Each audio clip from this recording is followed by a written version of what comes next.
जोहार। मैं आनंद कुमार और आप जनमन की बात में मेरे साथ हैं। दोस्तों, डुमरी का चुनाव कल होने वाला है। कल वहां मतदान होगा।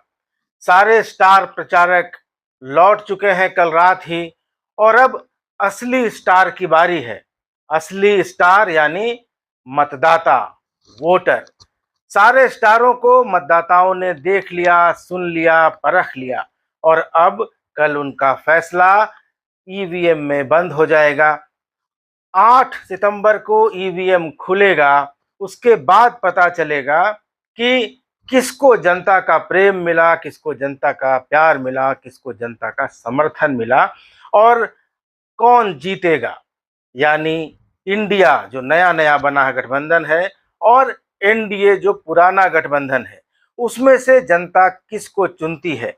और ये चुनाव का फैसला आने वाली राजनीति पर, अगले साल होने वाले लोकसभा और विधानसभा के चुनाव पर एक गहरा असर छोड़ेगा।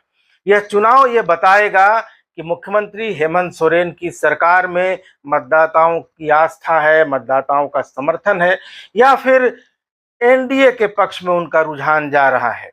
जगन्नाथ महतो की विरासत लेकर बेबी देवी चुनाव में खड़ी हैं, तो उनके सामने यशोदा देवी हैं, जिनके सामने झारखंड के एक और आंदोलनकारी दामोदर महतो की विरासत है। इस चुनाव में दोस्तों सबसे बड़ी बात यह रही कि विकास पीछे छूट गया। डेवलपमेंट का मुद्दा नहीं रहा, इंफ्रास्ट्रक्चर का मुद्दा नहीं रहा, बिजली, पानी, सड़क, शिक्षा, रोजगार का मुद्दा नहीं रहा। सिर्फ आरोप लगे, प्रत्यारोप लगे, एक दूसरे पर तानाकशी हुई, छींटाकशी हुई, कहीं कहीं तनातनी भी हुई। लेकिन अब खामोशी है, और ये खामोशी अब कल ईवीएम में कैद हो जाएगी, और ये खामोशी जब टूटेगी तो परिणाम के रूप में सामने आएगी। तो दोस्तों, डुमरी उपचुनाव की ये बात थी। इस पर चर्चा करेंगे। अब कल मतदान का प्रतिशत कैसा रहता है, वोटरों का रुझान क्या रहता है, ये मतदान के बाद सामने आ जाएगा एग्जिट पोल्स के जरिए। लेकिन बात करेंगे आज लोकसभा चुनाव के रोचक तथ्यों को, जो मैं आपके सामने ढूंढ ढूंढ कर ला रहा हूं, उनके बारे में। तो झारखंड के लोकसभा चुनाव में काफी रोचक तथ्य हैं, मैं आपको बता चुका हूं। अभी झारखंड का जो माहौल है दोस्तों, उसमें दो बातों की बड़ी चर्चा होती है। पहला है नौकरियों में 60-40 नहीं चलता हो, और दूसरा है चुनाव में बाहरी उम्मीदवार नहीं चलता हो। बाहरी उम्मीदवार नहीं चलता हो का नारा देने वालों का तर्क है कि बाहरी लोगों से झारखंड का कुछ भी भला नहीं हो सकता है। अब इस बात को लेकर दोस्तों सब लोगों की अलग अलग राय हो सकती है। यह बहस का मुद्दा भी हो सकता है, इस पर बहस भी हो सकती है। लेकिन जहां तक चुनाव में बाहरी उम्मीदवार देने की बात है, तो अभी फिलहाल झारखंड में वैसे लोगों को बाहरी कहा जा रहा है जिनकी जड़ें बिहार में हैं या आसपास के राज्यों में है, लेकिन वे यहाँ लंबे समय से रहते हैं। लेकिन क्या आप जानते हैं कि जब देश आजाद हुआ था, तब से झारखंड की सीटों पर बाहरी उम्मीदवार चुनाव लड़ते रहे हैं, जीतते भी रहे हैं। अभी भाजपा पर बाहरी उम्मीदवार देने का आरोप लगता है। आरंभ में तो बाहरी उम्मीदवारों को मरांग गोम के जयपाल सिंह मुंडा झारखंड पार्टी से, और रामगढ़ का राज परिवार अपनी पार्टी छोटा नागपुर संथाल परगना जनता पार्टी, जिसका बाद में स्वतंत्र पार्टी में विलय हो गया, ये लोग उम्मीदवारों को बाहर से लाकर लड़ाते रहे, जिताते भी रहे। इस वीडियो में दोस्तों मैं आपको देश की ऐसी नामचीन और दिग्गज हस्तियों के बारे में बताऊंगा जो झारखंड के नहीं थे, अविभाजित बिहार के भी नहीं थे, मगर उन्होंने झारखंड की लोकसभा सीटों से आकर चुनाव लड़ा और जीते भी।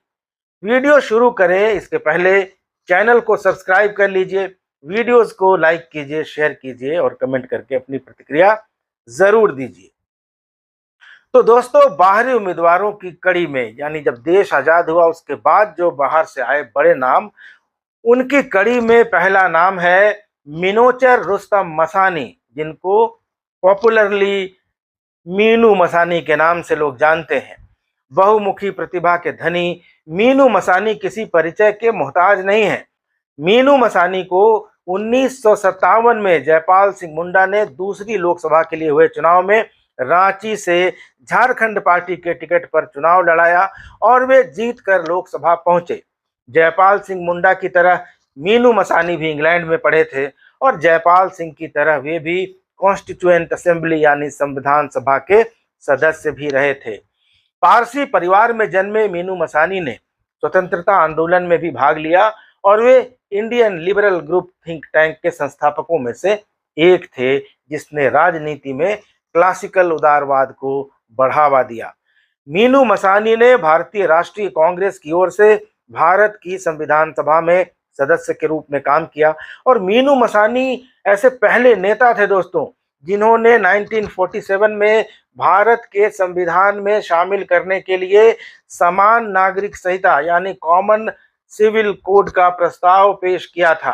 हालांकि उनके प्रस्ताव को नहीं माना गया और रिजेक्ट कर दिया गया। मीनू मसानी 1943 में मुंबई के मेयर रहे। टाटा ग्रुप में उन्होंने लंबे समय तक नौकरी की। अगस्त 1960 में उन्होंने कांग्रेस पार्टी छोड़ दी और चक्रवर्ती राजगोपालाचारी और एन.जी. रंगा के साथ मिलकर स्वतंत्र पार्टी बनाई। मीनू मसानी ने लंदन स्कूल ऑफ इकोनॉमिक्स में पढ़ाई की और 1928 में लिंकन इन में बैरिस्टर के रूप में प्रशिक्षण लेने के पहले उन्होंने लॉ में डिग्री भी ली। अगले साल गांधी जी की अगुवाई में हुए सिविल डिसोबीडियंस मूवमेंट यानी सविनय अवज्ञा आंदोलन के दौरान भारतीय स्वतंत्रता आंदोलन में शामिल होने के पहले उन्होंने 1929 में बॉम्बे हाई कोर्ट में एक वकील के रूप में भी अपनी सेवाएं दी। स्वतंत्रता आंदोलन में भाग लेने के कारण मीनू मसानी को कई बार अंग्रेजों ने गिरफ्तार भी किया। 1932 में वे नासिक जेल में थे जब जयप्रकाश नारायण उनके संपर्क में आए और उन्होंने मिलकर 1934 में कांग्रेस सोशलिस्ट पार्टी की स्थापना की। 1942 के भारत छोड़ो आंदोलन में भी मीनू मसानी ने भाग लिया और दोबारा जेल गए। जेल की सजा पूरी होने के बाद उन्होंने चुनावी राजनीति में प्रवेश किया। बॉम्बे के मेयर चुने गए।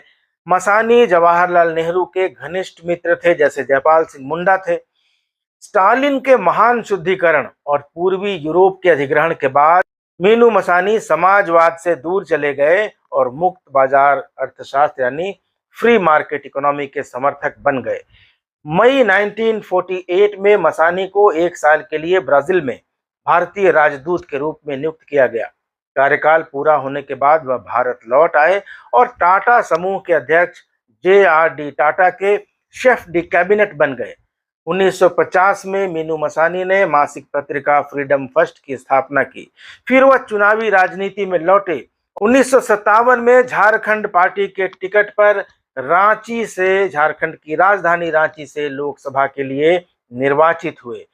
उसके बाद उन्होंने राजगोपालाचारी के साथ मिलकर स्वतंत्र पार्टी बनाई और उसके बाद राजकोट से उपचुनाव लड़ा। 1971 तक वे राजकोट से सांसद रहे।